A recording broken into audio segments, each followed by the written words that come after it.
So last Saturday, my roommate Brian announced he was hosting a fancy dinner party for our friend group, which was already suspicious since Brian's culinary expertise peaks at microwaving ramen and adding pre-shredded cheese. He assured us this would be the most gourmet experience our apartment has ever witnessed, and even put out a sign-up sheet for RSVPs, which was just posted on the fridge with a smiley face. The intrigue started when I saw him rummaging through our pantry, muttering things like, "If it's vacuum sealed, it's basically still fresh, and best by dates are just a suggestion, right?" By 7 p.m., the kitchen looked like a scene from Chopped, Pantry Edition.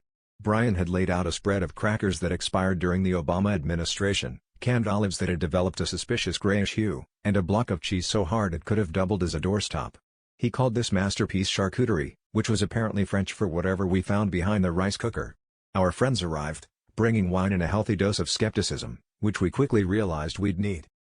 The highlight of the night was Brian's pièce de résistance, aged cheese paired with what he claimed were vintage pickles from a jar that had lost its label and, possibly, its will to live.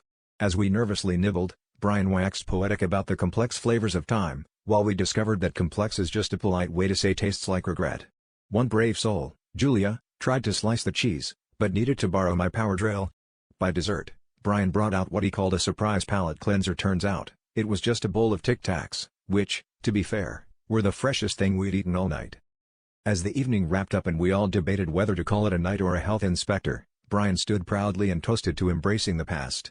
That's when I realized, the only thing aged more than the cheese was his sense of taste. He called it charcuterie and charcu later.